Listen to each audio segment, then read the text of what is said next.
ഇന്നത്തേതൊരു special video ആണ്. ഇതൊക്കെ കണ്ടിട്ട് എല്ലാവരും വിചാരിക്കുന്നുണ്ടായിരിക്കും വല്ല ഫോറിൻ കൺട്രീസ് ആണെന്ന്. അല്ല, ഇത് നമ്മളുടെ സ്വന്തം ആർട്ട് മ്യൂസിയത്തിൻ്റെ ഫ്രണ്ടിലെ കാഴ്ചകളാണ് ഈ കാണുന്നത്. നേപ്പിയർ ആർട്ട് മ്യൂസിയം എന്നാണ് ഇതിൻ്റെ പേര്.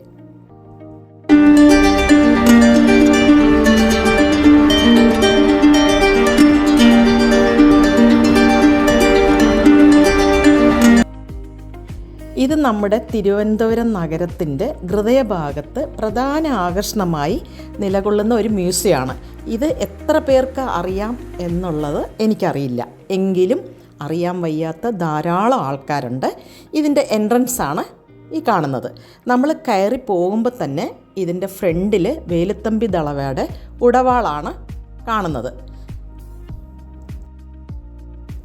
അവിടെ എനിക്ക് കൂടുതലും ടൂറിസ്റ്റുകൾ, ഫോറിനേഴ്സിനെയാണ് എനിക്ക് കാണാൻ കഴിഞ്ഞത്. അവർ വളരെ ഇൻട്രസ്റ്റോടുകൂടി ഓരോ സംഗതികളും മനസ്സിലാക്കുന്നുണ്ടായിരുന്നു. അതേപോലെ ഇന്ത്യയിലെ വളരെ പഴക്കം ചെന്ന മ്യൂസിയങ്ങളിൽ ഒന്നാണ് ഈ ആർട്ട് മ്യൂസിയം. 1855 തിരുവിതാംകൂർ മഹാരാജാവായിരുന്ന ഉത്രം തിരുനാൾ മാർത്താണ്ഡവർമ്മയുടെ കാലഘട്ടത്തിലാണ് ഈ മ്യൂസിയത്തിൻ്റെ പ്രവർത്തനം ആരംഭിക്കുന്നത് തന്നെ. അപ്പോൾ നമുക്ക് ഊഹിക്കാമല്ലോ ഇതിന് എത്ര കാലവർഷത്തെ പഴക്കമുണ്ടെന്നുള്ളത്. ഇതിൻ്റെ ചരിത്രം പറയണമെന്നുണ്ടെങ്കിൽ കുറേ ചരിത്രം പറയാനുണ്ട്. അതേപോലെ ഇത് 150 വർഷത്തിനും മേൽ പഴക്കമുള്ള ഒരു മ്യൂസിയം കൂടിയാണ്.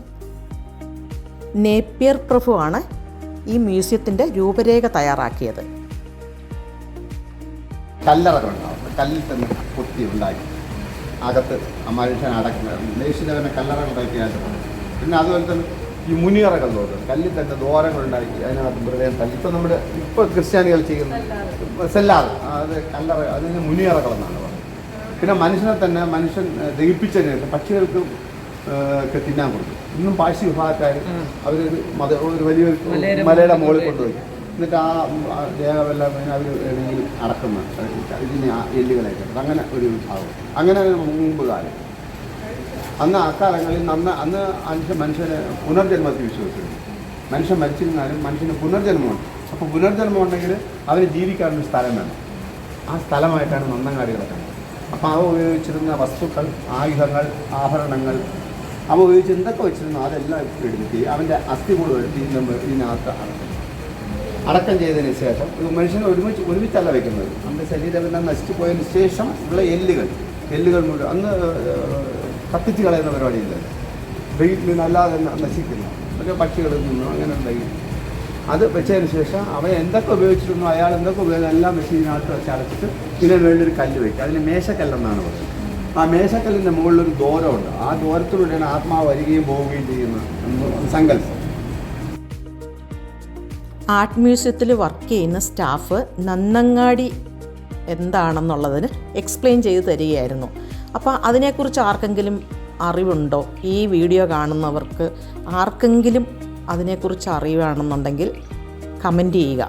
എനിക്കറിയില്ലായിരുന്നു. ഈ ആർട്ട് മ്യൂസിയത്തിൽ പഞ്ചലോഹ വിഗ്രഹങ്ങളുണ്ട്, ലോഹാലങ്കൃതമായ തടിപ്പെട്ടികൾ എന്ന് പറഞ്ഞു കഴിഞ്ഞാൽ പണ്ട് കബോർഡ്സ് ഒന്നുമില്ല ഡ്രസ്സ് വയ്ക്കാൻ. ഈ പെട്ടികളിലാണ് സൂക്ഷിക്കുന്നത്.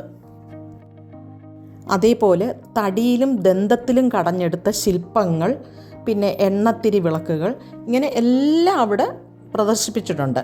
അതേപോലെ പഴയ നാലുകെട്ട് കാണാൻ കഴിഞ്ഞു. നമ്മളുടെ മ്യൂസിയത്തിൽ പോവുകയാണെന്നുണ്ടെങ്കിൽ സൂലാണ് പ്രധാന ആകർഷണം എല്ലാവർക്കും. കുഞ്ഞുങ്ങൾക്കാണേലും വലിയവർക്കാണേലും സൂ കാണണം. വേറെ ഒന്നും അവിടെ ഉണ്ടോ ഇല്ലയോ എന്നൊന്നും ആർക്കും അറിയത്തില്ല. അറിയാവുന്നവരൊട്ട് വിരളമായിരിക്കും. തിരുവനന്തപുരം മ്യൂസിയത്തെ കാഴ്ചകൾ ഒരു വീഡിയോയിൽ ഒതുക്കാൻ പറ്റുന്നതല്ല. ഇപ്പം തന്നെ ഞങ്ങൾ പോയത് നമ്മളുടെ ഒരു ഫ്രണ്ട് ഗീത മാഡത്തിൻ്റെ കൂടെയാണ് പോയത്.